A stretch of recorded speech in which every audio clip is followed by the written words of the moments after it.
Please call to order this regular meeting of the Page County School Board. Mr. Everfeld. Yes. Ms. Alger. Yes. Mr. Painter. Yes. Bryant. Yes. Sullivan Smith. Yes. Ms. Ford. Yes. Okay. Please pause for a minute of silence as we prepare for the meeting tonight.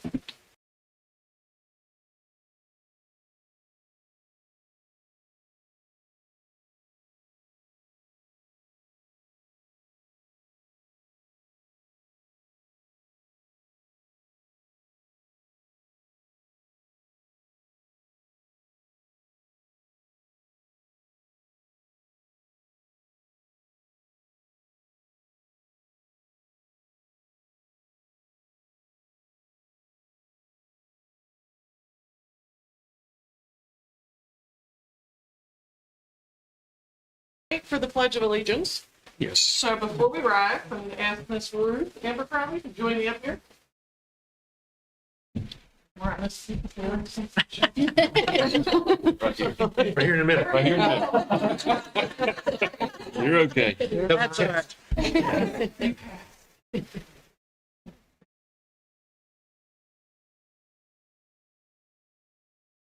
Okay. So this evening's Pledge of Allegiance will be led by Mary Ruthie Abercrombie, a junior at Page County High School. Ruthie is a true Renaissance lady. She excels not only in the classroom, but also on the tennis court and as part of the performing arts program. She always puts her academics first and gives all-out effort to be successful in those. Ruthie takes all of the honors and dual enrollment classes that she can fit into her schedule and is currently in the top 15 of her class of 120 students. In the realm of arts, Ruthie is a member of the PCHS band and has participated in 3 musicals at PCHS, The Addams Family, Mona Jr., and Bye Bye Birdie. Ruthie is also a returning player for the PCHS tennis team and hopes to serve as a team captain this year. She is currently a member of the Tri-M Music Honor Society, where she serves as treasurer, National Honor Society, Spanish Honor Society, and hopes to join the future Business Leaders of America this fall. Right now, her career plans may involve the Air Force Academy. Recently, she has taken one flight with a flight instructor with the goal of earning her pilot's license. Ruthie is the daughter of Emily Short and John Abercrombie. Ruthie, thank you for giving an all-out effort in and out of the classroom. Congratulations on being selected as the pledge leader for PCHS. And would you please lead us in the pledge?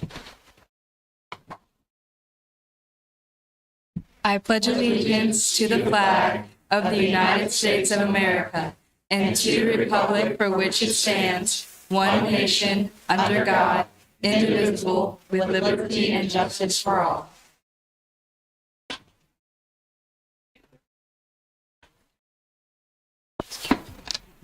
Thank you, Ruthie. And I don't know how you had time to come here tonight. Dr. Fox, do you have any agenda changes or additions? I do not.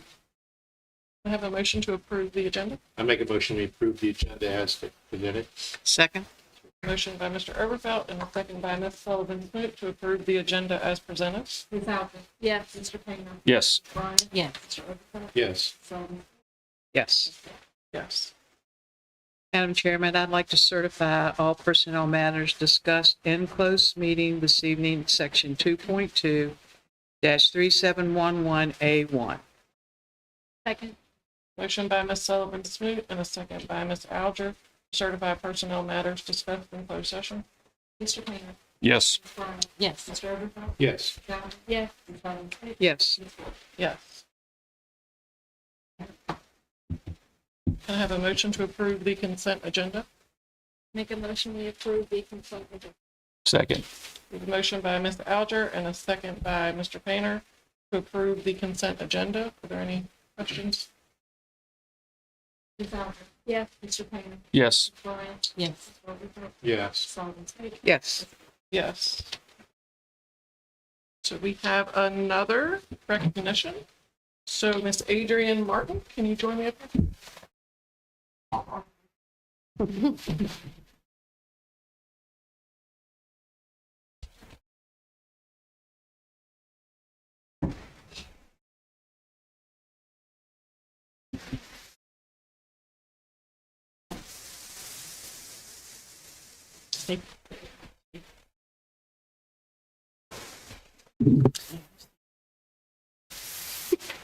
We're going to acknowledge you now, Miss Adrian. All right. Page County High School is excited to present Miss Adrian Martin as our Volunteer of the Month. As we all know, the athletic trainers at the high school provide an invaluable resource and have the job of helping our student athletes stay healthy and safe. Miss Corey Carlson has served as the PCHS athletic trainer for 5 years. Recently, Miss Adrian Boo Martin, a 2024 graduate, joined the volleyball program on a volunteer basis. One day after practice, she took a hard look at Mrs. Carlson's office and noticed that the room itself is quite small. In the 10-foot by 10-foot space, the training room serves as an office, storage room, treatment room, and concussion testing room. Miss Martin began to ask a few questions regarding the space and talked with Miss Carlson to determine what she might need if she were to have a new and improved athletic training space. Miss Martin then went to a family friend and asked about a separate building outside where Miss Carlson could have a new training facility. After brainstorming with the family friend, they presented the idea to Mr. Kale. That idea, the brainchild of Miss Martin, was a new athletic training facility. While PCHS was preparing to present a proposal to the school board, Miss Martin asked some local businesses to assist PCHS if the proposal were approved. PCHS salutes and thanks Miss Adrian Martin on her desire to help and give back to the PCPS and PCHS. Miss Martin, congratulations on being selected as the PCHS Volunteer of the Month. Thank you for all you are doing in the support of our students and staff. Great job.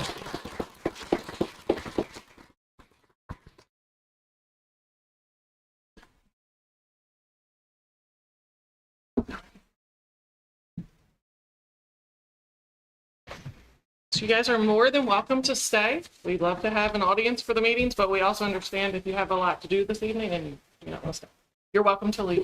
Do they have a copy of this? We'll make sure they get one. She can have mine. Yeah. Adrian, thank you.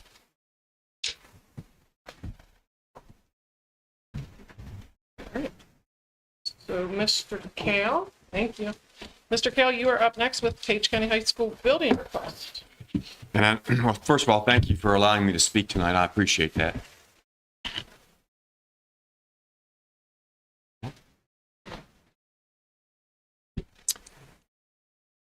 So first of all, if you notice that Boo or Adrian had to leave because she was also a volunteer volleyball coach for us.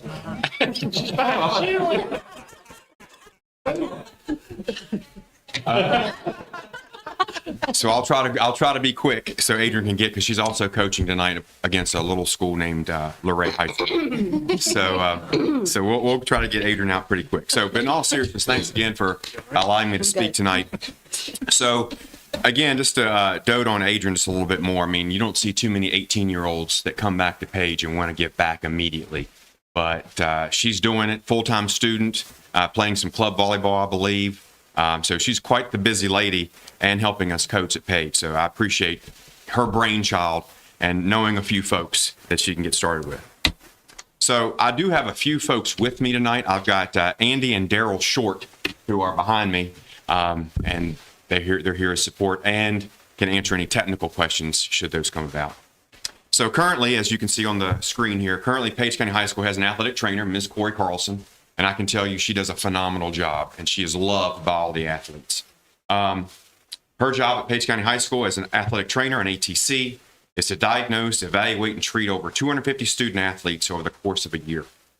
She communicates with parents, doctors, supervises practices, and is on site for home athletic contests and certain away contests. Her dedication, the last game of the softball season, I believe she gave birth the next day.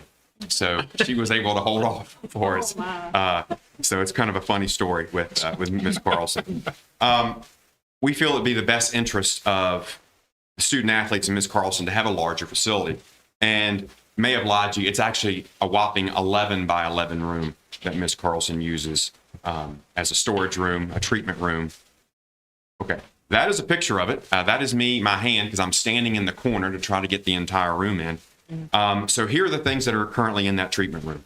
2 treatment or taping tables, a hydroculator, which I had to ask Corey what that was, and she said it's for moist heat. It's a lot safer for kids. A refrigerator with ice packs and ice massage items. Emergency care supplies, all taping materials are in here. rehab materials, and several bins and shelves for storage. So she keeps that in one place. Not only that, our ice machine is down the hallway. Her computer is across the hallway in the athletic director's office. And for privacy, when she works on female athletes, she goes in the female locker room. So she is moving up and down the hallway and doing lots of different things. So the next picture you have here, this is where this proposed building would be. If you notice, the training facility is there in blue. That's where it would be if we would be lucky enough to get our auxiliary gym. That would not be in the way. The auxiliary gym would face just, I guess, to the west of that building there. But there's the building. Would be it'd be a 16 by 24 building with siding, and they're on concrete pillars. And according to Mr. Short, it is semi-portable. If we would need to move it, we could move it. This is what a new building would look like. This is smaller than the one that we would like. Like I said, the new building would be 16 by 24. It would be built on site. And this is, for the most part, community funded. Again, Adrian has already gone out and beat the bushes and has gotten some donors already. One of the things that's kind of neat, turning this into also a learning facility, Ms. Carlson has also had some interns with her, but what a great opportunity for kids to learn and have internships, which we already have had a couple of students with her, how to learn how to be an athletic trainer. Another opportunity for Page County Public Schools student participation, things going to have electricity. We have an electricity program. It is going to have HVAC. We have a small contingency of HVAC kids. Doesn't matter if they're Page or Luray. Any kid can learn from this. Also, Mr. Lindsay Cumbia, one of our teachers on site, they do lots of woodworking, lots of sanding and hammering and things like that. Another opportunity to get our kids involved on this project. The building will have electricity, water, HVAC, and a full office all in one place. The only thing we're not going to move out there is the ice machine, and that will stay inside. But everything Corey can now have in one place. So next thing, how is it going to be completed? Big question is, what's this thing going to cost? Roughly about $16,300, and that's not including heat and electric connection. The goal is that all 16.3 is funded by donations from the community. That's that's where most of the money is coming from. Once a project is greenlit, it would take about 3 to 4 months to complete, and project managers will be local contractors, and as I mentioned before, some very special PCHS alumni that we have with us. So what are we asking for? The big thing is we would like to move forward in securing donations, get the green light to secure those, any permits we would need. We've had a meeting out at Page with Dr. Johnson, Mr. Williams, our athletic director, Mr. Powell, Daryl and Andy Short. They were with us just talking about some different things and what we might need to do. But we'd like the permission to kind of move forward, meet more with Tim Williams. We are asking the division to help us out when it comes to hooking up the electric and the water. And that's one of the things I've talked to Mr. Williams about. But again, those details are coming. But again, just want that green light to go ahead and start researching that opportunity. Any questions? Have we given any consideration to involving some of the students from the technical center? Yeah. That would be the electric. Oh, okay, sorry. Got it. Never mind. Yes, And you ma'am. probably already thought about this, but from the time Page started, there are still a lot of former athletes that I feel certain would really like to contribute. Right. And that's just a matter of getting in touch with all the classes and put it out there. And you might be surprised the donations that you get. I know at Shenandoah High School at the alumni thing, some of the money that has come in for whatever purpose has come from alumni. So that would be a good thought. And you probably already got that on your list, but you might be surprised what you get there. I appreciate that. And Daryl and Andy have already mentioned like having QR codes, for information around the community. Yeah. Again, getting those things out. We've got communication emails. Our social media is a very powerful tool to advertise, just to ask. Personal phone calls. I think people like those personal phone calls, just to kind of ask. Yeah. But that's a good idea. I'd be willing to help with making contacts if needed. Oh, great. Thank you. I Yeah. appreciate that. She might be worth a donation too. You never know. We'll take that as well. So it's 16 by 24? Yep, sir. Okay, so that's about $42 square by $43 a square foot. That's pretty good. Good price. That's why we can thank Adrian, Daryl, and Andy Yeah, for those. yeah. Lots of donations are already pledged and planned. Again, that's the brainchild of these three folks behind it. Daryl or Andy, do you guys have anything you'd like to say? If I may, so Mr. Williams and I met with these folks, and what we wanted to do tonight was just to make sure that you all were comfortable. We've got to go start seeking out permits, getting plans in place. So I think the plan, unless you direct otherwise, was if you were positive tonight, the next time you see them, they'd be all but ready to go, but perhaps wouldn't have sunk anything too concrete and financially. But they didn't want to do a lot of the legwork before coming to you. Okay. Everybody's- So, I mean- so do we need a vote or we just need to give them a nod? Means everybody's Need a seen, motion, from yeah. you guys, okay? You got my nod. We're all going north and south, so, okay. It's great stuff. I mean, you got a former students, great stuff. Community led. Community Like led. it. I appreciate that, and I'm sure these folks do. Yep. Good job, Adrian. Yep. All right, thank you. Awesome. Thank you, Mr. Carroll. Thank you. Don't go too far, stay up there. You and Ms. Hawkins, you're up again with an instructional highlight. Oh, Ms. Breeden-Wallace, do you need this or? Okay. All right. So first of all, let's, whoops, gotta get it. Pretty proud of this right here. Green is always good. Couldn't be prouder than what the gains we've made with some goals that we set as a school, one of which is to really combat the chronic absenteeism.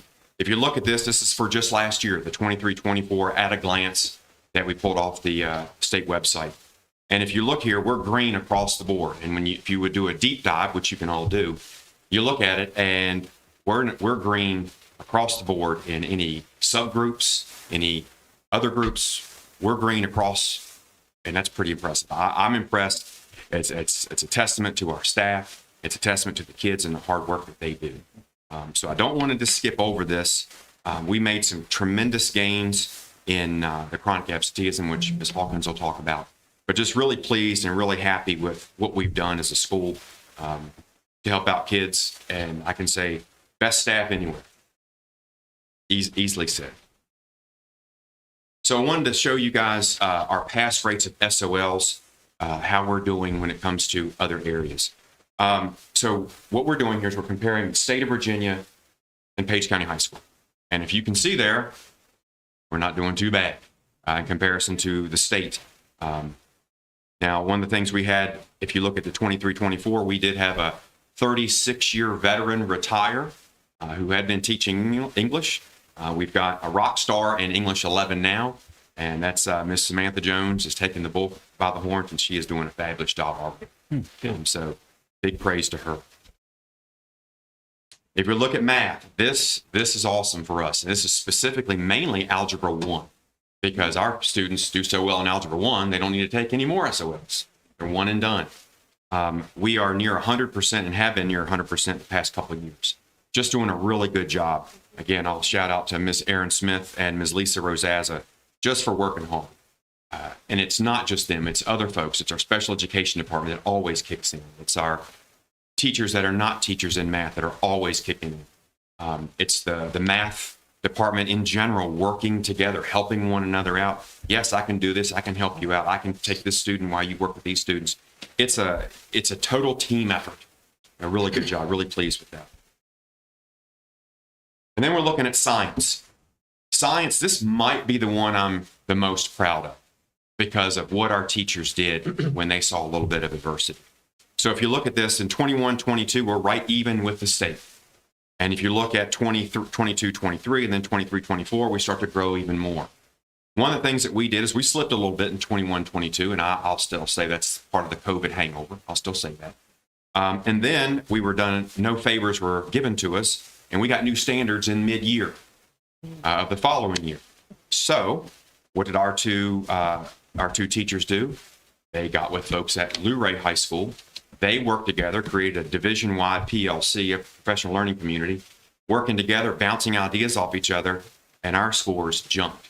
And I'm going to tell you, you get new standards in mid-year, not the beginning of the year, at mid-year, and you make a gain, that says something about both Page County High School and Luray High School. I think that's a testament to all of them, just doing a fabulous job, both schools.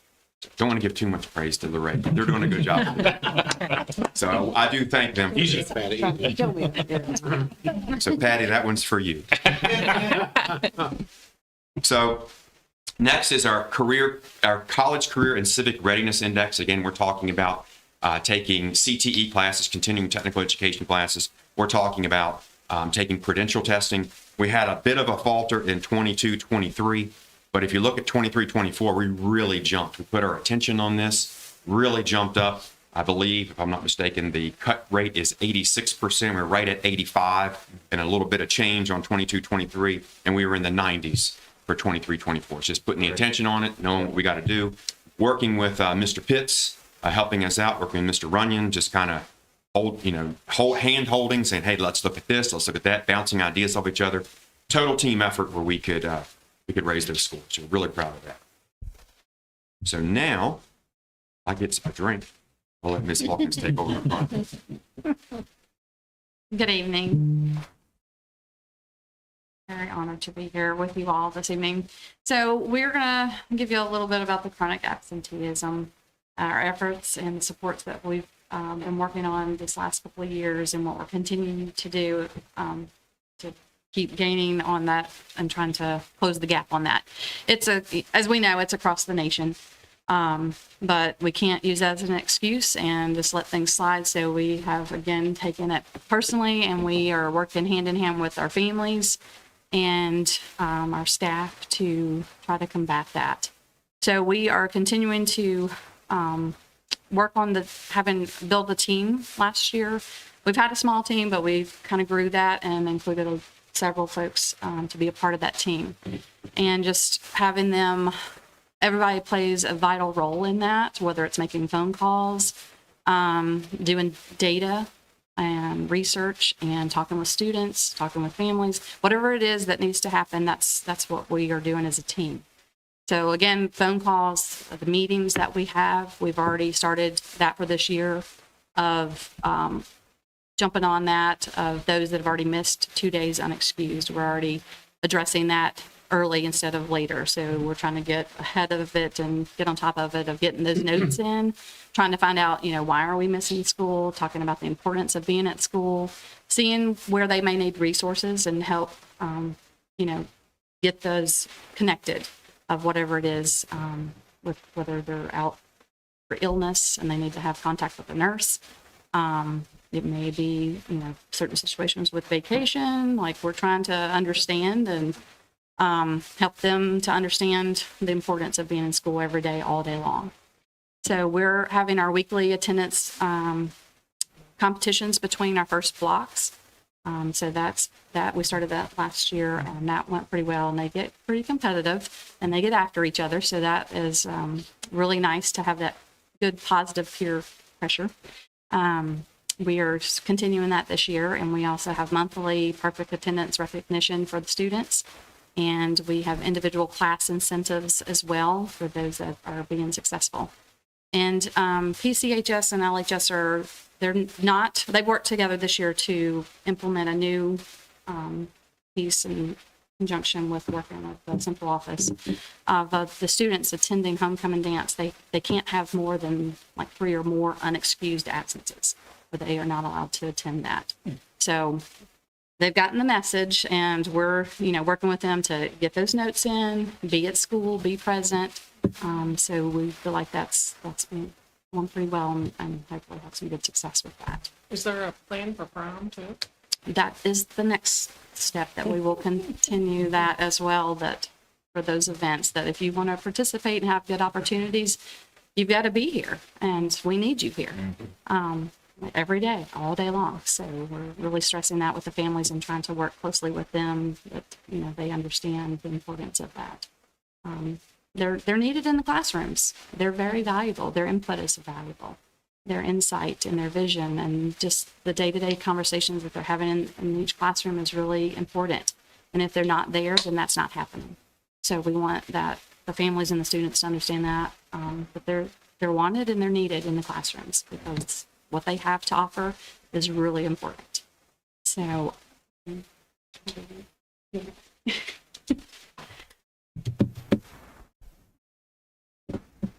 all right, so to give you some data from the chronic absenteeism, in 2022-2023 school year, PCHS had a chronic absenteeism rate of 39.01%. That hit hard. That was like, oh my goodness, what in the world has happened?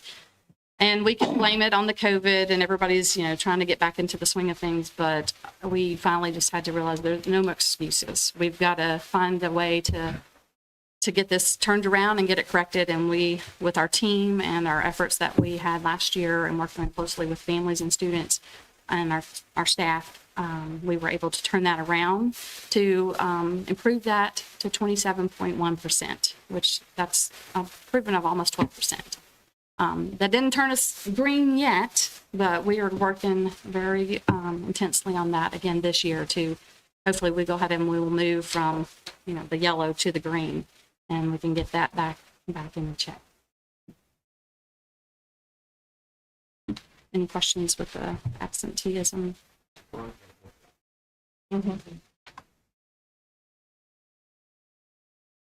then another piece of that, talking about families and the importance of working closely with them. We've been involved with family engagement of hosting this past year, 2023-2024 school year. We hosted 2 bingo nights. That was a lot of fun. Everybody had a great time. We offered a meal and prizes were provided for the community. Well, it's through the community relations grant that we were so graciously given. That really helped us to be able to provide back. And there were some really nice prizes and we had a nice turnout for the first bingo night. The second night was even greater. The word got out and then they kept asking, when's the next one? When's the next one? At that point, I think that was, so we were already at the end of the school year. So we're like, it's coming, just be patient. So we're planning to host some more, moving forward into this school year. But it was a wonderful opportunity, just fun evening to be hanging out and having, little dinner and prizes and watching the young ones winning prizes. It was exciting. And that was zero cost to the community members. They just got to come in and enjoy the evening and celebrate with us. And we were just so excited to give back to them. So we're super, super grateful for that grant. So thank you for that happening. And then also in 2023-2024, PCHS hosted the yearly art show for all the schools in Page County. And that was another wonderful event that was well attended. And that is exciting to see the talent that we have here in Page County with all of the students of all ages, K through 12. It's just, if you haven't been, you need to come. It's really exciting to see the growth and the development in our students with those opportunities. And then we also had our Panther Nation this school year. We had that last year, but we were also able to do that again this year. And that's for our upcoming freshmen that are coming into high school. And it's a full day event with orientation and getting to meet the teachers. And we have sessions, breakout sessions. We also have parent sessions where Mr. Kell and myself meet with the parents and we kind of give them a day in the life of what it's like to be in the high school and the expectations and then answer questions for them because we know that they have a lot of questions of the unknown.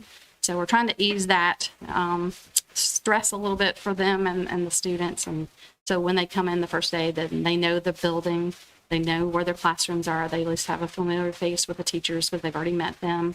So it's a wonderful program that's been put together by our counselors, Deb Lucas and Lindsay Lucas and Wapaka. It's a joint effort. We could not do it without the help from, our whole entire group of team of people that have been involved with that. So we were really thankful for that. It was a wonderful opportunity for all the families and students to participate in that. And then we also hosted senior night for the families.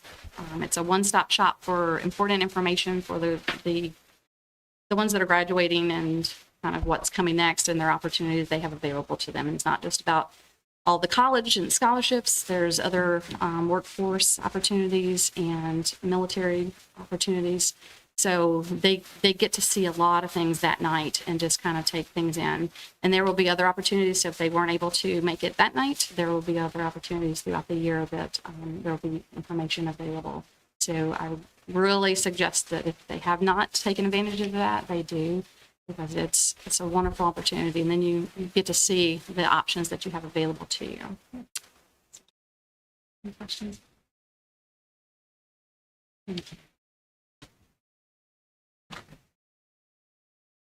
So, of course, we always like to say this is the strength of Page County High School, this group of folks right here. Best group I've ever served with. And when you have folks that leave, I believe we had 106 years of retirement this past year. That's a lot of years. But I like to say we're not, we don't replace, we just reload. We're coming back stronger than ever. It's great that we have our staff working with the younger, brand new teachers to pull them along. I'll say to show the Page County High School way, the Page County Public Schools way, so do things the right way and putting kids first. And this group does that 100% of the time. This is the artwork. I wanted to show this. I think it's so powerful. This is the artwork of our teachers. And what this is, it's building capacity or collective teacher efficacy. And if you ever look at anything with John Hattie, that's the hinge point is point 4. And what collective teacher efficacy is, our teachers working together, common goal, students are the center, and that's a 1.57 on that scale. That's a whole lot more than the hinge point of point 4. So this is something really neat. I encourage you to take a look at this artwork. Some artwork is a little better than others, but you know what? When you check them out, and of course, there's our PE department. I think they may have got some students to help them out. But so really neat to see this. And the staff really got into it. But some of the things we put on there: number of years taught, number of schools taught in or taught at, and just a really cool thing that we've done this before, but we've changed over some folks, so I thought it was time to redo this, and these are hanging up in the school. Again, some really good artists at Page, not just the students, but our adults are doing a good job too. So, of course, there's our nice one. So, if you look at the math that you do here, a grand total of 503 years of service. That's pretty impressive. And again, we've got some new folks and some younger folks, some novice folks, and you know what? But they're understanding and they're doing a good job as well. Over 50 plus schools have been served from this group, bringing lots of, information or lots of experience from different places. Just having an idea of how things do at a different place or how we do things here. And 30 plus advanced degrees, including a doctorate or two. So really pleased with that. Now, yeah, our staff is our shining jewel, but let's be honest, it's the kids, and the kids, that's why we're all here. That's why we get up and go to work every day. The interesting thing is the left-hand picture, that is not a PE class. That is lunch. That's pretty cool. Those are kids that may not have a PE class, and they're moving and they're getting active. So thanks to Dr. Fox for allowing us to do our new schedule this year. We absolutely love it. More opportunity for kids to get remediation if they're struggling.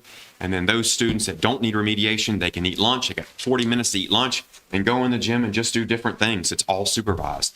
And the kids absolutely love it. They love being active, and they're just in there, just smile and have a great time. Might have boys just shooting basketball, a group of girls just bumping and setting a volleyball. It's just really neat to see. So I had to go in there and take a picture for this group. Just it's something kind of cool. On the right-hand side, the one girl said, "Don't take my picture." But you can see that's one of our art classes. Again, hands-on. doing things hands-on, not doing the old sit and get, but they're actually doing things, being active. Ms. Hawkins, you're welcome. Chime in. These last two pictures, what we've got here, these are kids on the left-hand side. They just finished taking, I believe it's an Algebra 2 test is what they were taking. So some of them are still taking on their Chromebooks. You can see that those tables and tables were purchased by division funds a few years ago. High tables, they're on those high benches. It's a really different feel from some of a traditional normal classroom. Kids can move around quite easily. Big desk where you can stand up and write on it. Group work, that's actually Ms. Nickerson's class. But it's a great opportunity to be active and working together in groups. And then this last picture, this is one, it doesn't look like much, but you got to know the background of it. That's Ms. Swope in her English class. And one of the things that we're doing is trying to improve writing skill. And what they're doing, so I said, what are you guys doing today? And they're writing a book. I believe it was 10 pages written to a kindergartner, as in something on a kindergarten level. Well, what Ms. Swope wants to do is she wants to get them and make them, and then us take a field trip to the elementary schools and read them to the kids. And I was like, that is awesome. That's a great idea. So I wanted to put that in there for Ms. Swope because it was awesome to see that. And we had Ms. Dallas there kind of team teaching some things there. That was really neat to see. So I apologize for going long. I know I have a time limit. I'm surprised they didn't play me off like they do on the Oscars. But we're just excited about Page County High School, the things we're doing, the growth that we're having, just some really good things. I couldn't be prouder of the kids, students, and the teachers in the building. Just a great group of folks. So I'd like to, I tell you what, that's a great report. Yeah. It really is. And if anybody complains about you guys coming up and giving a report, it's your fault. Yes, sir. We had that conversation last year. And I'll tell you, it helped us as a school board to understand really what's going on in all the schools and to understand what's happening. So, Mr. Kell, you do a great job at looking at different levels, a high level, with the teams and the managements that you want to have, and then getting all the way down to the numbers and the attendance that happened. That's wonderful. Hopefully we can get another 12%. Wouldn't that be great? And I'll just tell you, Ms. Hawkins, one other thing I was impressed about in the presentation was that you're telling kids that they're wanted and needed. And our kids need to hear that because you guys are wanted and needed. It's impressive, and I appreciate that. Thank you.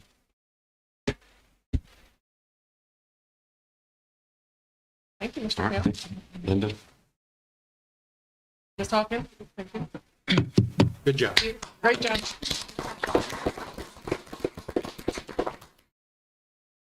All right, Dr. Johnson, Human Resources and Business Operations update. Yes, good evening, members of the school board. Tonight, I wanted to bring you just a recap for the most part.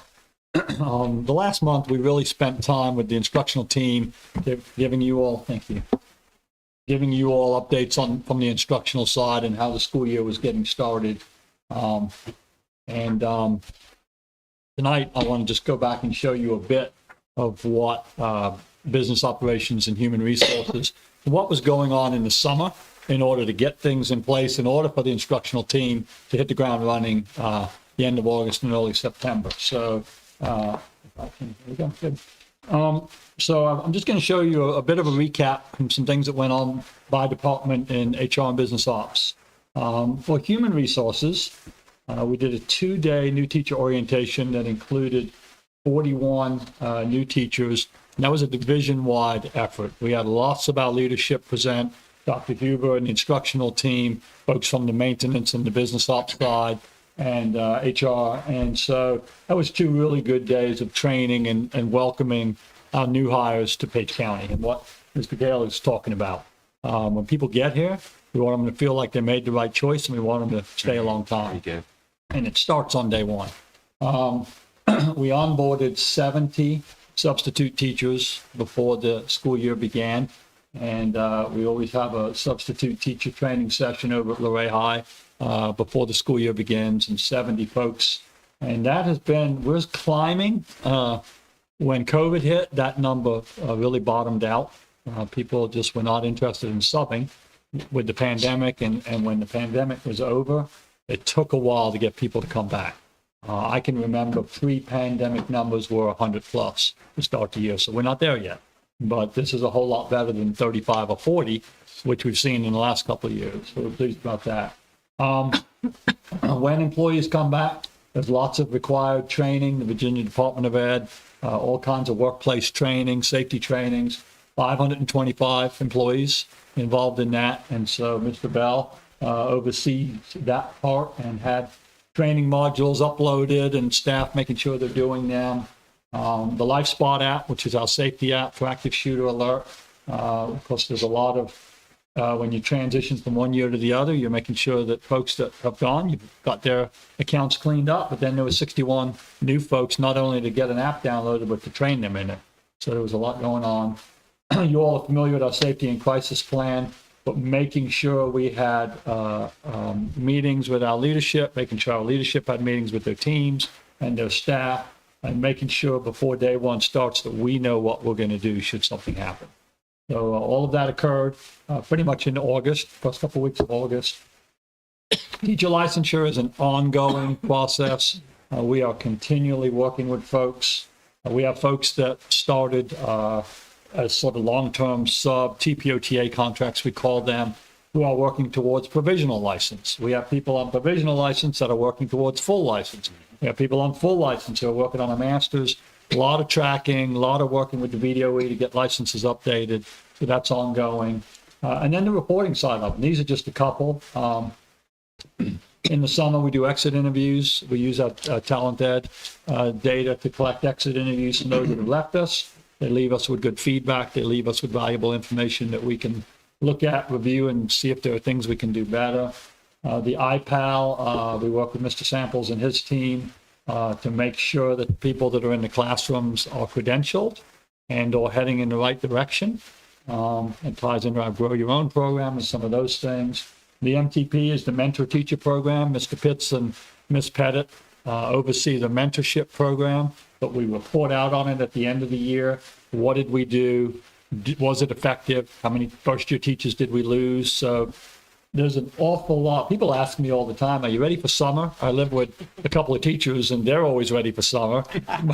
But central office, we stay pretty busy as we get into the summertime. And you're just gearing up, to hit the ground running again in late August. Any questions on the HR side? It's just a recap from the summer.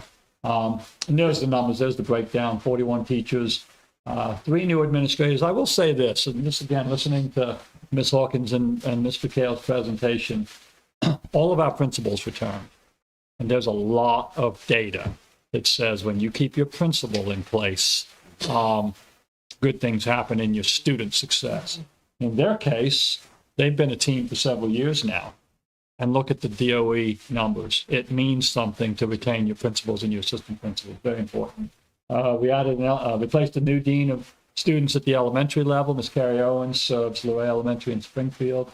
And then 15 classified employees, which are custodians, secretaries, that sort of thing. The next piece to this is the hiring process. I gave you a handout, and I'm not going to take a deep dive into this, but I gave you a handout. Dr. Fox and the leadership team met yesterday, actually, and we were talking about capturing our standard operating procedures across the board in different departments. And what would you do, if tomorrow I couldn't come to work for a long time and somebody needed to pick up where I left off? And a couple of months ago, Mr. Painter actually made a comment in one of our meetings about, we need it laid down there. What's our hiring process?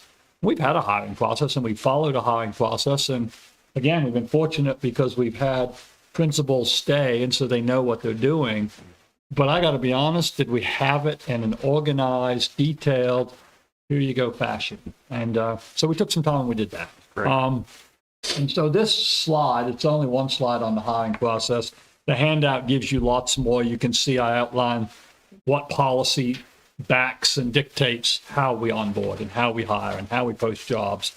But I took a deeper dive, and all the principals have this. We've been through this in a meeting, and we have expectations.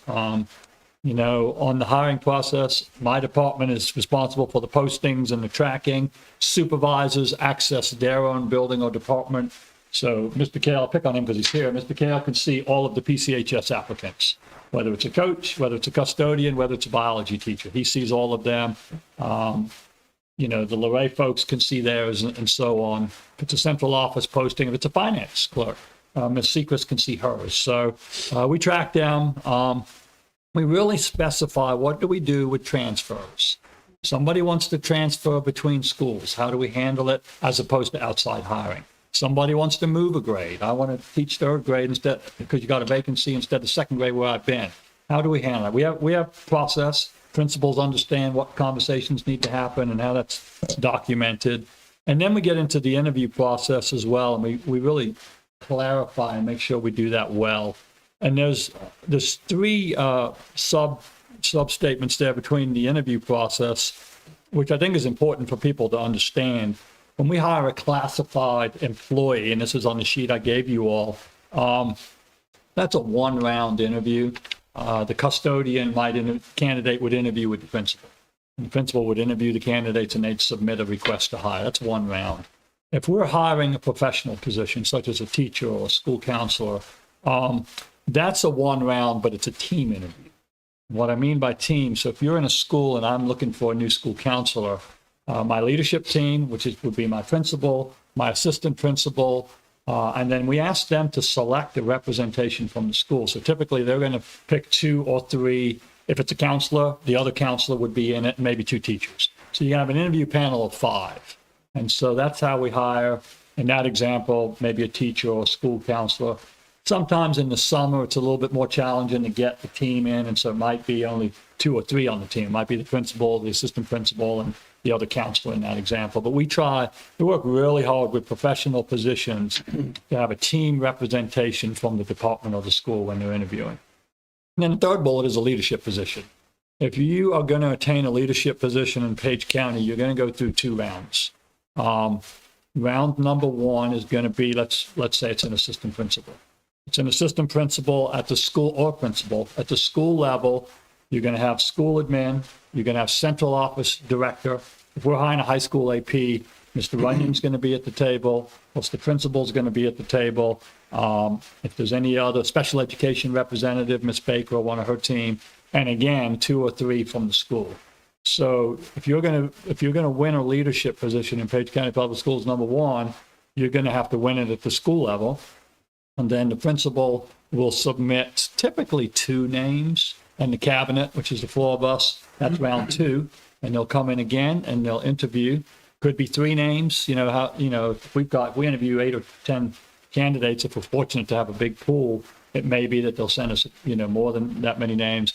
And then we'll interview and we'll end up with the successful candidate, which will eventually make its way to you. So we've been doing this for quite a few years. I don't think we've ever really sat in a board meeting and touted that. And certainly having it documented is very positive.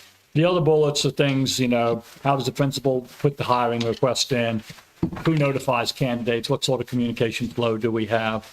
The only other thing I wanted to allude to on this is under number 3 on your handout. It's on the back side. We're in a new age with teachers, as you know. There's a shortage. We have more vacancies and candidates quite often. And we have people in our Grow Your Own program, or we have people out there who might have a bachelor's degree in psychology and say, wait a minute, I'd like to be a school counselor. I think I could teach 7th grade English. And so we've always had statements at the bottom of our hiring postings, that you have to be you have to have certain credentials, fully licensed.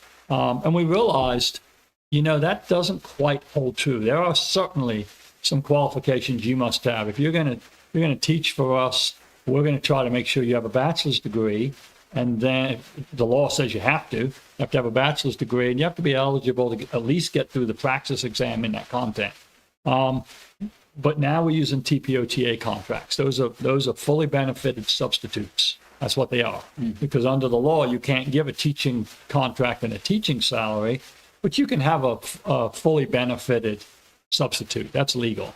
So we've looked at putting some new statements on our postings, which would say consideration may be given to candidates who are not yet eligible for a license. So that says to the person who went to Bridgewater College and got a non-teaching degree, I should throw my name in the hat because I might be able to still be considered. So we're trying to make sure we're clear about that so that people understand.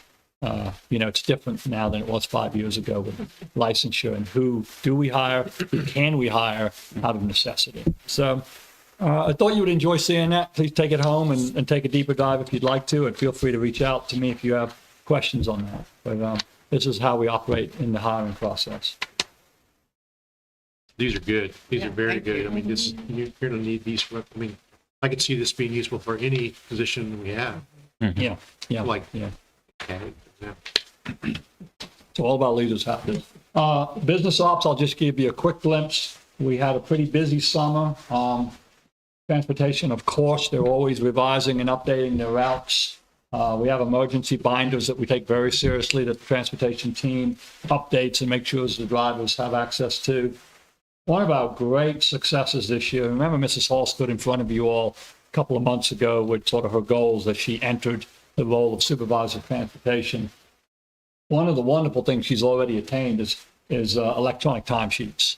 Ms. Seacrest will tell you, getting hand timesheets from a variety of drivers who don't have an office here, nor do they work out of a given school, and getting them timely and making sure they're legible, because sometimes they're filled out on a bus at the end of a trip at 10 o'clock at night maybe they can see, maybe they can't, has been quite, it's just been quite a challenge over the years.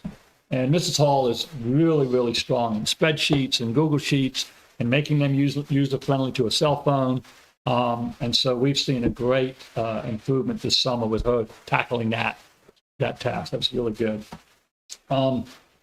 Most years we have a back-to-school driver meeting, pretty standard operating procedure there. This year we had a back-to-school driver picnic at Lake Arrowhead, and we folded the meeting into it, a Miss Hall brainchild. Really pleased with that. So that was good. As you know, she's been working on the CDL employee subpool and making sure we have more substitute drivers that are licensed. We just added a second, I think 1 or 2 meetings ago, we added a second CDL trainer. So we're making sure we're getting people in front of our trainer, getting people trained and able to drive. To come, we're going to be coming to you with some ideas on incentives, driver incentives for attendance.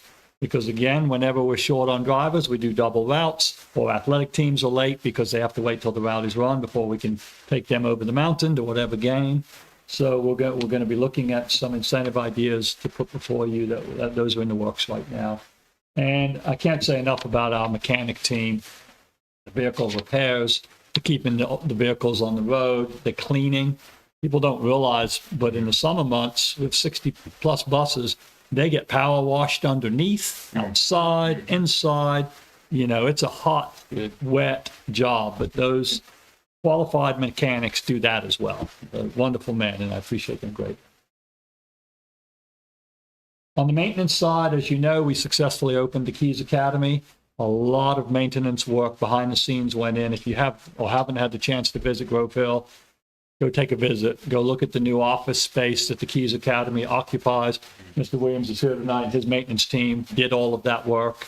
A lot of HVAC work in that building. That was very time consuming, but I'm thrilled that that building is in use and it looks really good inside and it feels really good inside instead of being dark, dingy, and forgotten. Really, really good that Grove Hill, the whole building now is in use, and that's really, really good news. Preventive maintenance, I'll share more with you all later this month with what's going on with preventive maintenance, but we have a new program. We're putting out work orders systematically, what needs to be done when, in advance, preventative, so that's really good. We purchased 2 maintenance trailers, pull-behind trailers, and equipped them with all the tools needed by the maintenance men. Historically, our maintenance guys have had to go to a vehicle because of a lack of trucks. We were able to access some grant funds, get a couple of sport utilities that we can pull these trailers. So now when we need to separate 2 men and do 2 different jobs, we're in a much better place there. Again, maintenance, this is summer work, annual inspections. The water treatment plant, we onboarded a wonderful water specialist who just is, we lost a longtime faithful employee, but we replaced that longtime faithful employee with a very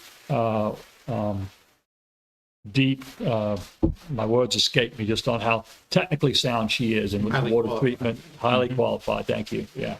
And we get free help sometimes too. What's that, yeah? We get free help. Chris helps a little bit. Yeah. In the spirit of the back to school meetings that I just alluded to with transportation, we had a very fruitful custodial team meeting, brought all the custodians together. We gave them opportunities to talk to us about the things they needed and the challenges they had. We talked about where we want to go with the custodial team as a division, goals, expectations. We had lunch together with them. It was very fruitful. We did have a similar meeting with maintenance staff and got together with them and talked about expectations, needs, a small group. The needs are getting bigger. The buildings are getting older. Those men are working hard, and there's only so many of them that can be spread apart. So that meeting, while we talked a lot about expectations, we also tried to be very understanding of there's 6 of you and there's 9 schools and a school board office and all these buildings, and it's you guys know we've talked about square footage and so on. So, and then capital improvement, and this launches me into my final slide. We have spent the last year working on a capital improvement plan. We had a facilities committee meeting recently. Mr. Painter, Miss Alger, myself, Mr. Williams, and Mr. Dykes, who you all will get to know, met. And we were able to unfold for the school board team that was with us the work that we've done, and we've done a lot. We are in a very strong position now with what we have in facilities and equipment. It's all been categorized. I'm talking every roof, every window, every frame, every refrigerator. We have serial numbers, we have age, we have life expectancy. It's exhaustive, every building. It's really been, and I'm going to share this with you as a board in great detail. I just wanted tonight to kind of frame it a bit. So we had that meeting, and the team is really on the same page of the work that has been done, the work that needs to be done. What does that mean in terms of budget considerations? When now we can say, these are the refrigerators across the division whose life expectancy is going to end in the next 2 years. And this is the value of those refrigerators. And do you want us to wait until they actually die? Or do you want us to replace them in advance? Or do you want us to monitor them carefully? You know, and I'm talking, you think about the systems we have in this division and the number of buildings. We have an amazing amount of data, value, all of the above now, put together by professionals, agencies that this is what they do. So the tracking process has been created, expenditure sheets, itemization, all of that. And so what's next is we need to get with all of you. We need about an hour and a half of your time maybe, where we can take the same deep dive with you that we took with Mr. Painter and Miss Alger, and the team came together. We want to do that sooner than later, because then we'd like to do something similar, maybe not quite as deep as we'll do with you, with the Board of Supervisors. Because with this, if it's done right, and we're going to be able to present details and accurate numbers and projections, what do we think is going to happen in 5 years and 8 years and 10 years? And we'd like to do all of this before budget time. So, You'll get some time with us next week. we've already got a meeting set. 10-2. Yeah. There you go. Fantastic. 10-2. This is how you tie metrics with time and dollars. That's right. Yeah. Yeah, and this will do that. Yeah. This is excellent. Yeah. So that's all I have. I appreciate that you all were able to talk about it and get that ironed out. So we'll get that scheduled and we'll be ready. We'll be ready to go. So it's exciting.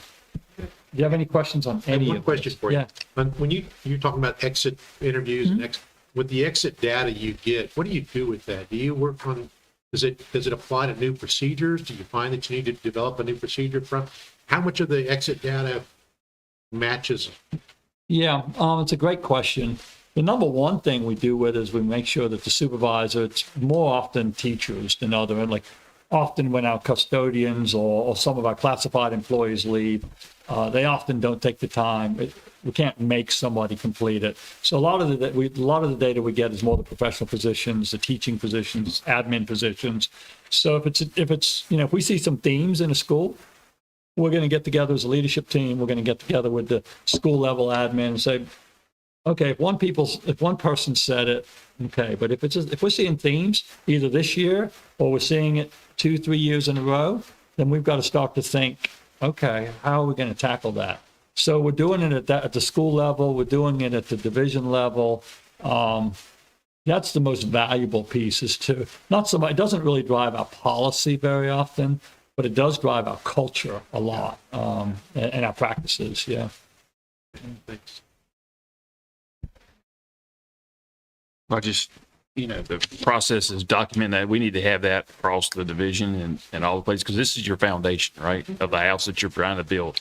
So just. And I'll give Good Dr. job. Fox credit because every leader, supervisor, and director, this process began.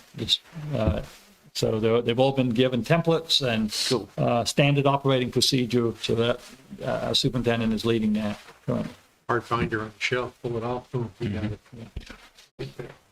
Four. Thank you, Dr. Johnson. Absolutely. Dr. Fox, superintendent update. Thank you. Good evening, everyone. Bridget and Sebastian, thank you for being here. I hope you're learning some things tonight. A lot of information being thrown around. But Sebastian, we look forward to next month. You're going to be giving us our first student update.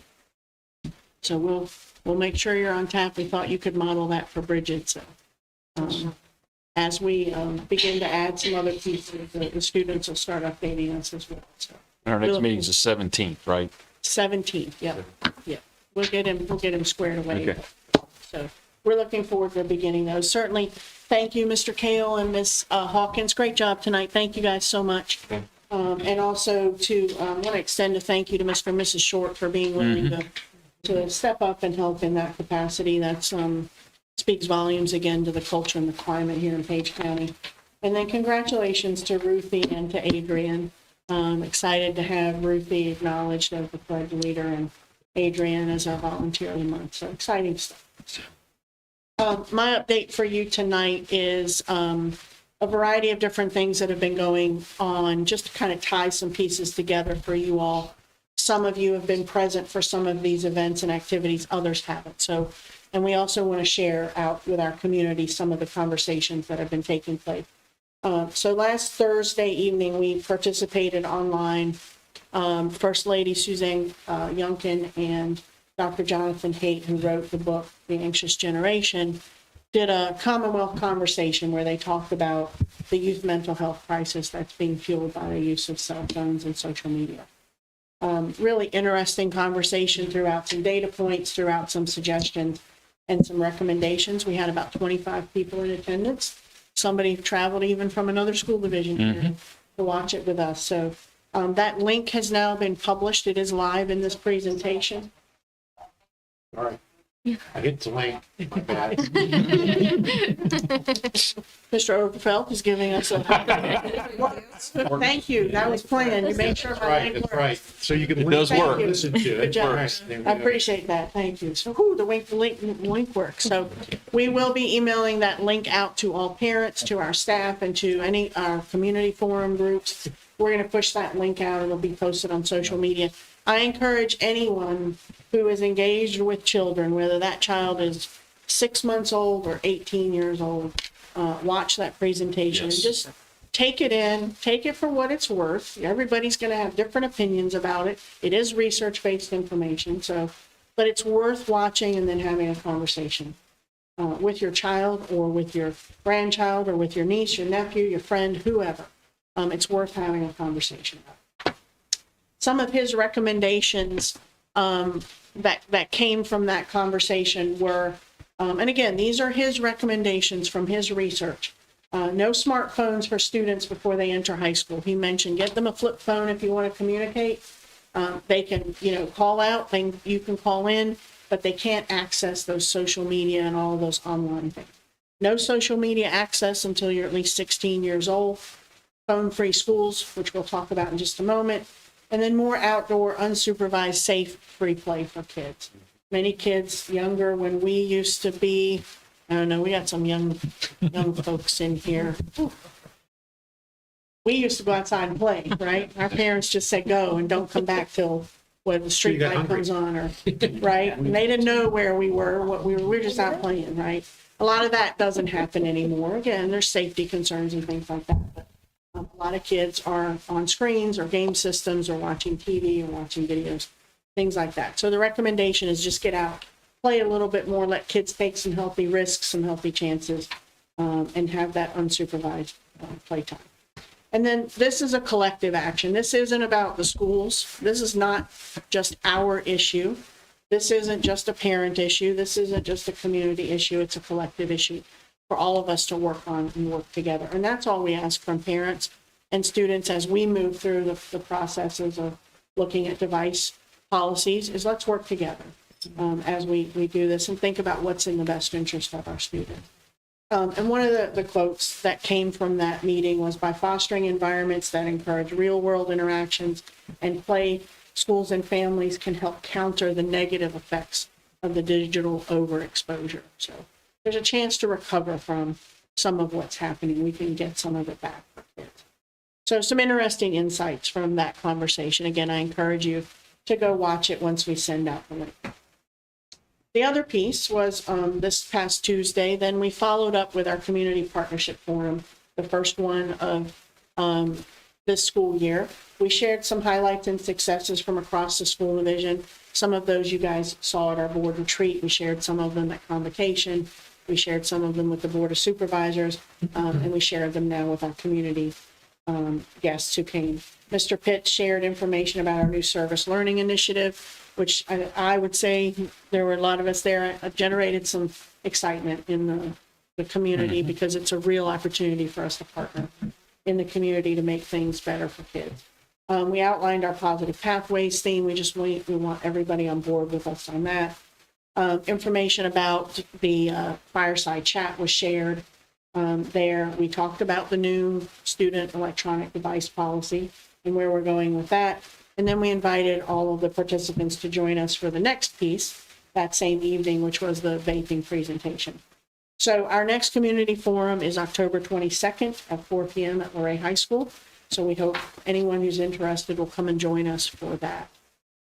And then right after that, that was from 4 to 5, the community forum, and then from 5 to 6, Dr. Elena Holt from Virginia Commonwealth University, she spoke about the dangers of vaping and talked through what is in those vapes. They are doing in their lab, which is called the Laboratory for Forensic Toxicology Research, or LAFTR, as they called it, at VCU. They are analyzing all of the vapes. We participate in that project where we collect the vapes. When our students are caught with vapes, we don't return them to their families or to the student. We keep them, and then we turn them over to VCU. They then analyze those, and we've given you guys a handout. We'll publish that handout, but that's some of their research regarding what's in those vapes, because you just don't know. And I think one of the key points that she pointed out that I think is worthy of the public being aware of, some of those vapes might say that they're approved by the FDA. And that's not actually true. Maybe one or two of those ingredients in there might be approved through the FDA for things not intended for vaping. They might be food additives or something like that. So, and then there's just a couple statistics there, some of the highlights from her presentation, but we want to say thank you to her and Dr. Peace, who spearheads that lab. Thank you to PACA for connecting us. We're going to continue with them. They'd like to engage with some of our youth, and we'd love for them to engage, Sebastian and Bridget.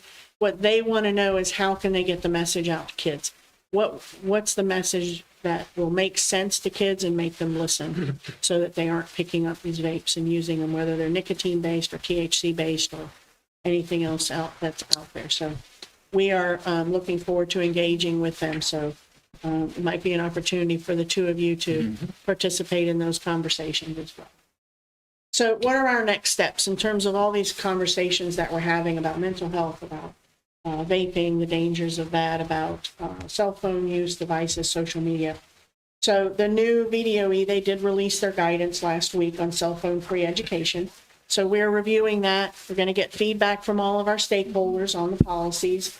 And we're going to continue to look at our current policy. We'll bring you some feedback and information. Are there changes that we need to make? Do we want to leave it as it is? By January 1, you all know we have to have something in place. We have something in place. So technically, we've met that benchmark. The question now is to review the guidance from VDOE because it is a little bit different than what we've currently got in our policy. We're going to share that link again to that presentation. We'll share that out again across the community with parents, everybody. We were just notified last week of an opportunity for some micro grants that are available through the Department of Ed to assist with cell phone free education and mental health concerns. So Dr. Huber and I are working with some staff. We want to eke out as much of that micro grant money as we can for Page County Public Schools. So we're working to submit those applications by next week. This past week, again, thank you to PACA and to Northwestern Community Services Board. They provided free youth mental health training, first aid training.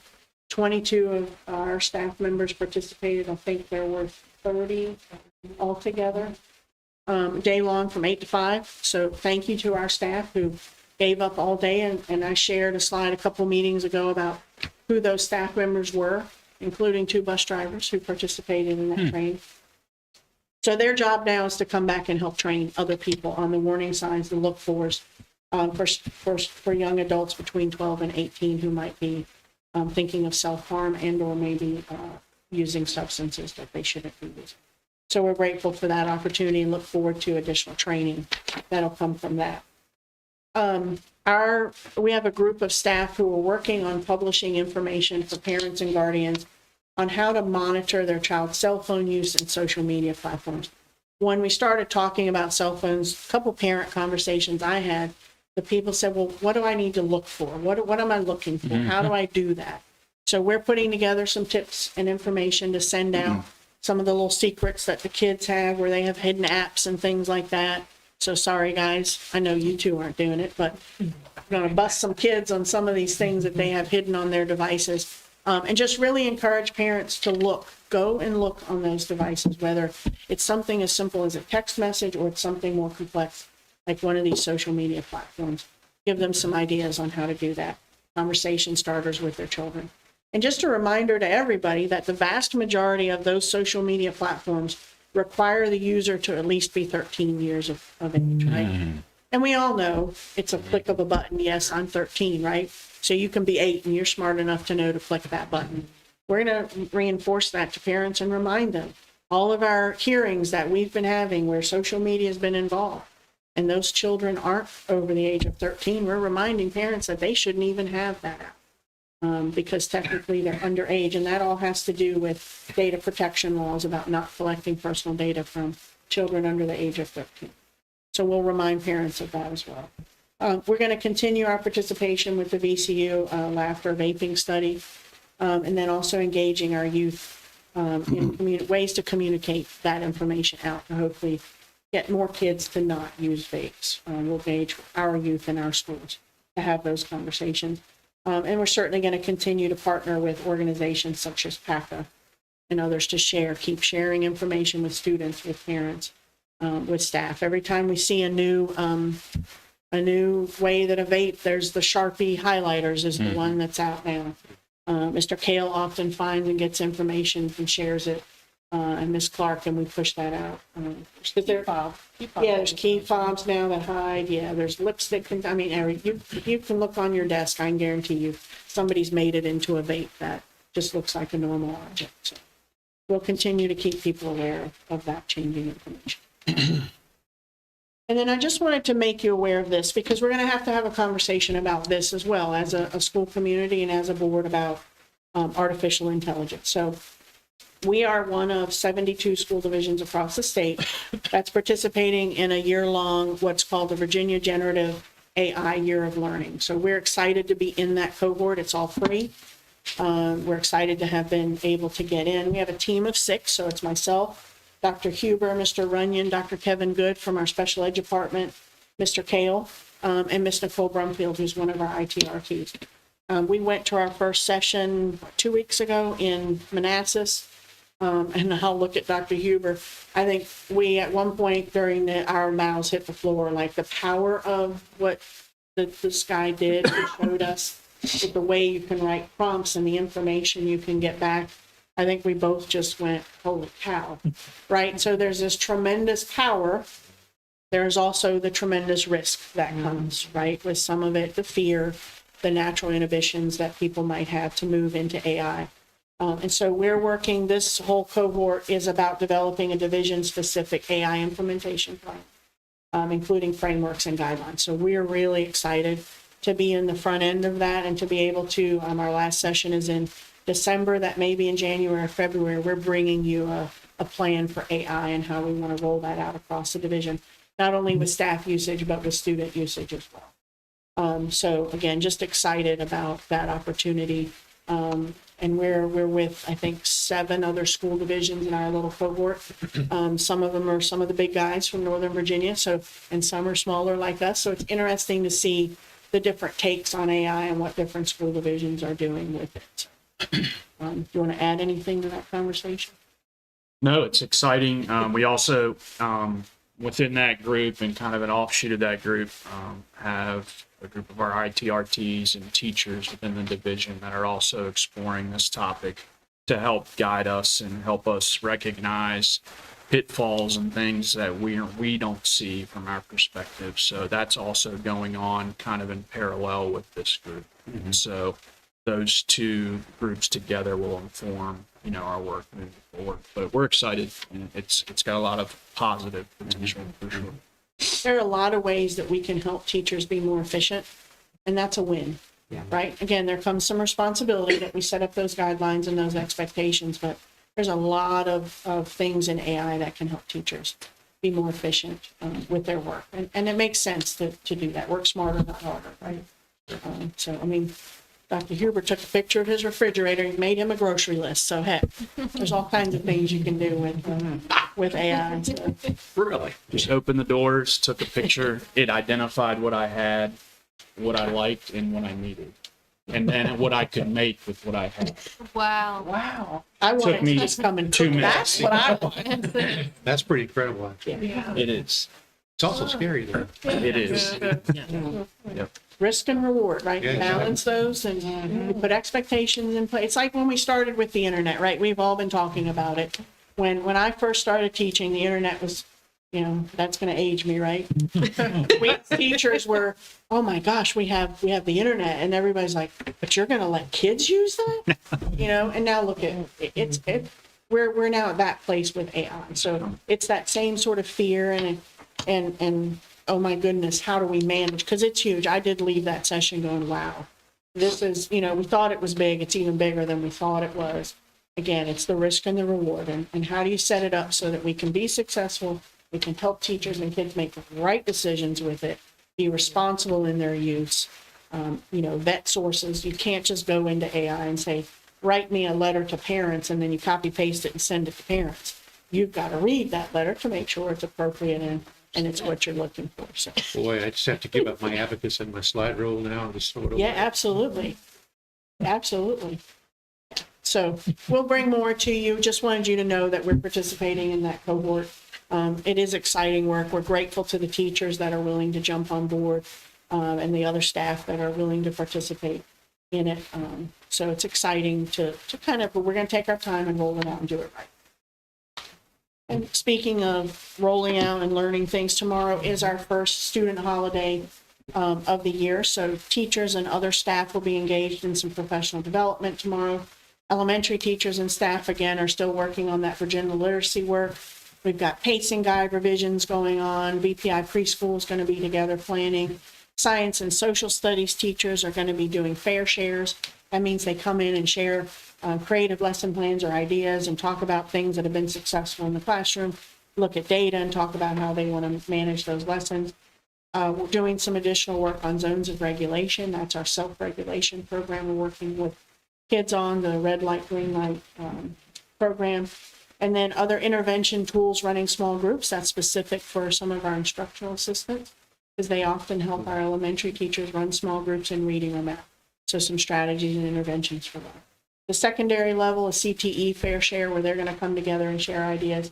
Understanding scoring, that's, you have to do a training program through the Department of Ed in order to be able to score the writing assessments that we give. So we'll make sure all our teachers are ready and prepared for that.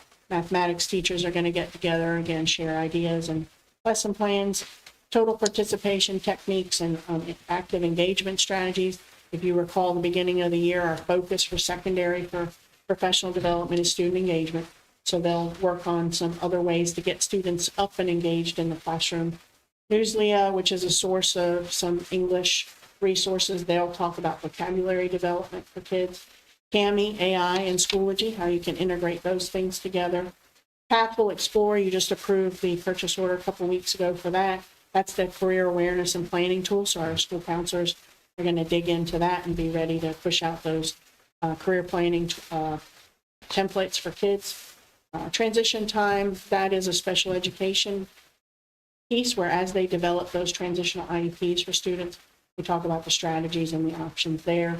And then a session on incorporating art in the classroom. So we can have art in math, we can have art in science. So again, teachers are doing a lot of this professional development, so peer-to-peer. And then just across the board at both the secondary and elementary level, special education is doing some training on the Sunday reading program, Teach Town, and then our teacher mentor folks are having a meeting where they're getting together. So lots going on tomorrow. We are monitoring the weather, keeping an eye on it. There'll be a lot of water out here. Gonna be a lot of water, I heard, yeah. Heard that this morning, there's a lot of water coming.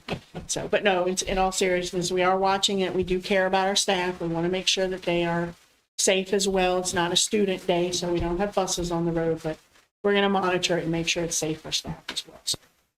So thank you to Dr. Huber and his team for putting together all of the professional development tomorrow for our staff.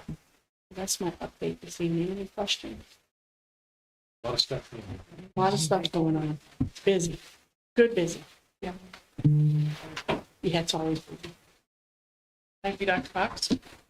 Ms. Seekers, claims for payment. Yes, good evening, board members. You have been provided with the claim certification where the operating fund is $336,136.71. Capital improvements, $223,626.60. Food service expenditures, $72,540.91 for a total of $632,304.22. Along with that, you have the list of claims as well as all three of the check registers for those funds. And if you have any questions, I'll do my best to answer. I make a motion that we approve the claims for payment as presented. Second. Motion by Ms. Sullivan Smoot and a second by Mr. Painter to approve the claims for payment as presented. Any discussion? Ms. Bryant? Yes. Mr. Oakley? Yes. Ms. Albert? Yes. Mr. Painter? Yes. Yes. Yes. Thank you. Thank you. Board member comments? Well, I just want to say, wow. If there's anybody listening that doesn't believe that the Page County Public School System is not moving forward in so many directions for the benefit of our students, our community, families, the whole 9 yards, you haven't been listening. And you haven't been making it known that, good things are happening. With the presentation, Mr. Calvin's Hawkins, great stuff. Thank you. I like the picture idea with the teachers. This started last year, and it's gotten better every time from all of the schools. And again, information that is showing how all of our employees are doing everything they can to make this school system better. How lucky are we? And I just want you to know, I personally do not take anything for granted for what you're doing, because just what we've heard tonight, I can't even begin to imagine the time and effort that it took. And yet, you're getting it done. Dr. Fox and all your team, you're to be commended. I see good things happening but it takes everybody. And parents, if you're listening, it takes you too. You have a responsibility to your child, regardless of the grade that they're in. And the two pieces of information we got from Dr. Haight and then the lady from VCU, if you don't believe any of that, I feel sorry for you. And you better be paying attention too, because it's out there. And whether it be the social media mess that can cause tremendous problems, or the vaping, which it's all chemicals. And the one thing that blew my mind in that presentation was most of these vaping machines are made in China. And we're allowing them into the country. So our government, I think, needs to take a look at that. But anyway, the bottom line is good things are happening in this county. And I just want to thank everybody that's involved, because what you're doing is totally amazing. Hard to follow that comment. I agree with you 100%. Planning that you're doing is so evident, and it's paying dividends every single day. And the engagement and the embracing of the students and your staff and your team that you talk about at the high school is very encouraging. And the fact we've got so many talented people here, it really is a very positive message. Really looking forward to this AI plan. That's going to be very fascinating. And yeah, it can be very, very helpful, but it can also be very destructive. And to your point about those vaping machines being made in China, I don't think the Chinese government has our interest at heart. So, that ought to tell people something. Anyway, thank you. Really good job. Good meeting tonight. Thank you. Just echoing the gratitude of everybody's hard work. I know it, day by day, it seems sometimes we're just kind of spinning wheels and, the mess of it all. So to see the payoff of that, it's really very rewarding. I really loved having, the student come and be able to recognize our students and our alumni. That was awesome. And to see, I'm very passionate about growing our own and having our kids come back and contribute to the community. So to see first year, this girl graduated and now she's coming up with new projects to help their school. I think that's awesome. And echoing Mr. Kale and Ms. Hawkins, it was a great presentation and really cool to see. I go to Page for the club days and just walking in the building, it just feels, there's like this feeling of family and excitement, and the walls are painted and it's a really neat place to be. And yeah, thank you for all I have. I loved the incentives for the dance. Not only are you telling them how important that they are, but they need to be there. What they bring to the school is valuable.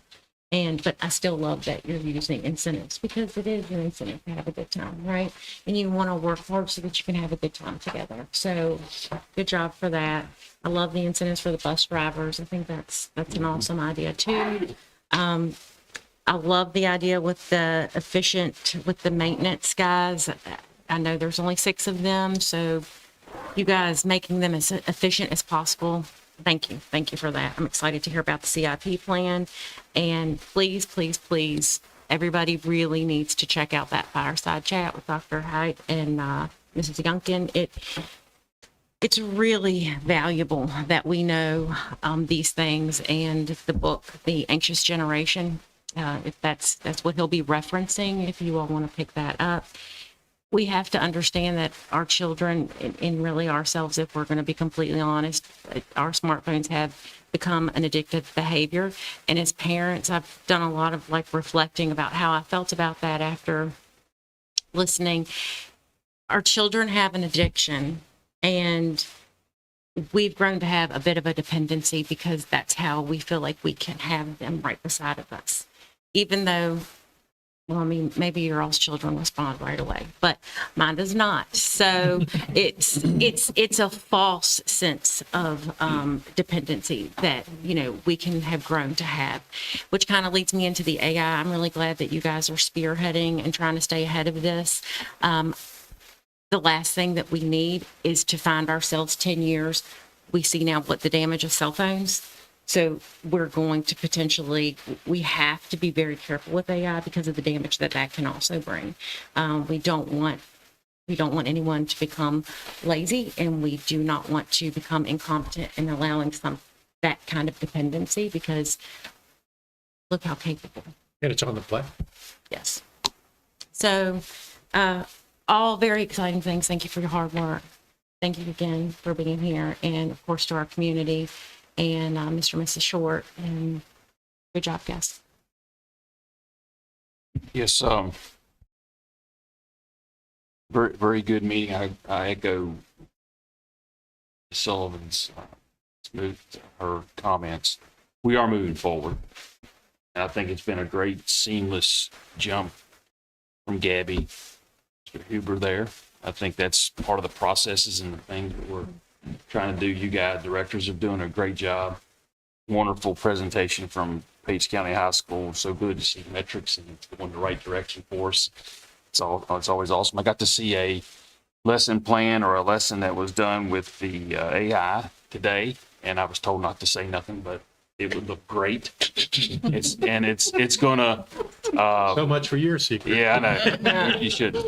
But it's going to be it's going to help the students in a tremendous way when you can talk about Shakespeare and then see the stuff that he was seeing, right? Through the goggles and all. I mean, that's good stuff. That's going to bring it alive. It's much more alive than a textbook that I used to use. The community stuff this week's been excellent. We need more people there. That's going to make, for me, that's probably the most important thing we can do as a board. And I'm looking at all of us, is to get more people there. And, they're talking about the election and bring 10 people with you when you vote. Well, maybe we ought to bring 10 people with us when we come to the next community meeting, because the thing on the cell phones was awesome. And a lot of times we track it and we talk about the effect on our young ladies and how the self-harm and all that's went up since the camera turned around. But he talked about the data that talked about young men, where there's less broken bones. I don't want nobody getting hurt, like he said, but less of our children out playing and getting hurt and learning from it. And then he talked about how the females can overcome what that effect it had on them, but the males have a much bigger struggle once they're out of school.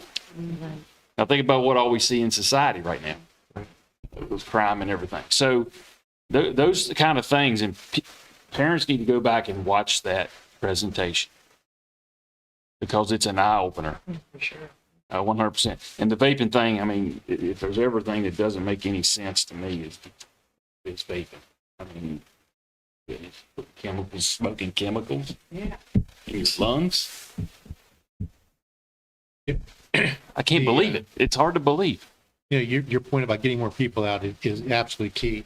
And that's part of what we've talked about in the past, about increasing our marketing, getting our word out there on the street.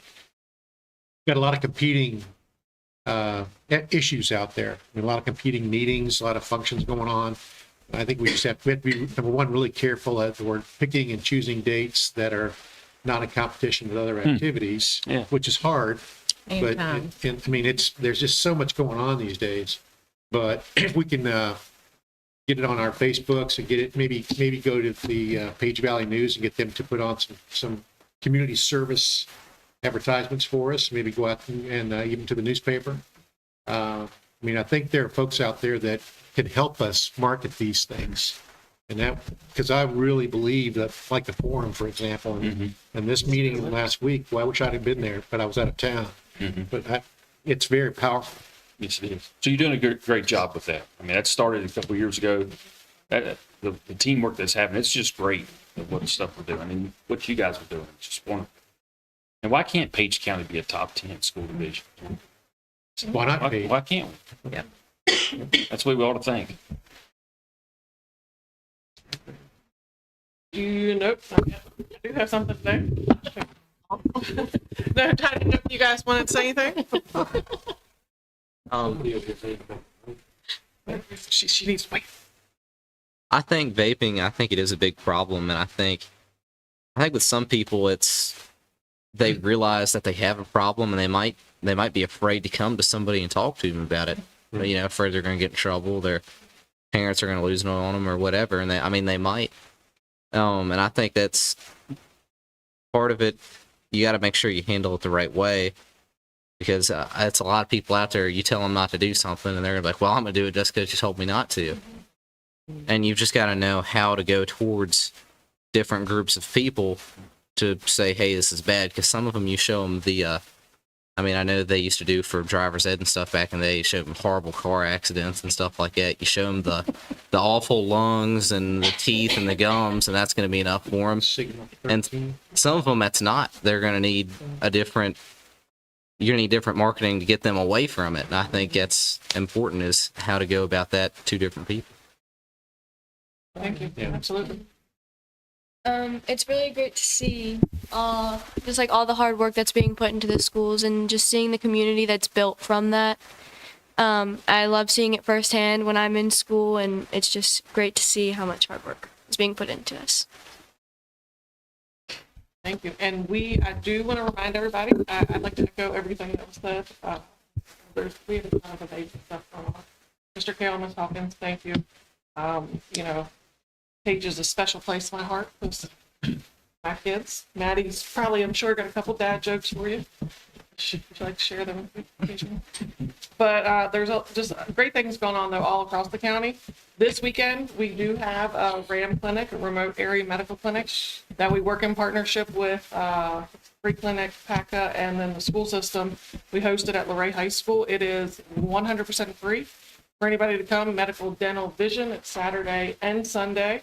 I would encourage anybody that does want services, especially dental services, get there very early, if not overnight, Friday night. The parking lot opens Friday night. But the clinic itself will open at 6 a.m. No questions asked. You don't have to be from Page County, but we encourage everybody in Page County that needs services to please come out. So please share that information. As an aside plug, we also give food boxes from the Blue Ridge Area Food Bank and produce bags, and we need volunteers to help hand those out. So if anybody's bored Saturday or Sunday and they would like to come stand at the corner at Luray Elementary School and hand out food boxes or produce bags, please come, because we do need Luray High. Please come. And then I have to. Now I make a motion that we adjourn. Second. So we have a motion to adjourn. Mr. Overfell. Yes. Yes. Mr. Painter. Yes. Brian. Yes. Solomon. Yes. Yes. You're adjourned.